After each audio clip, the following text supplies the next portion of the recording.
Mauna ni ang akong baktin guys. Ipanganak ni Ad sa 28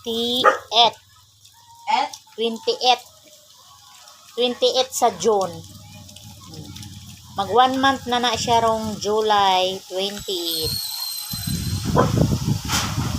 Diba?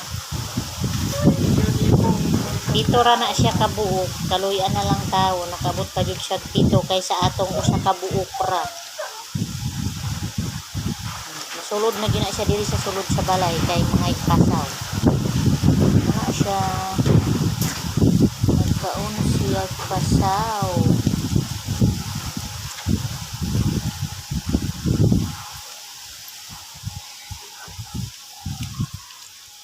Asa daw werong tulo ka buok ani wala ka sulod.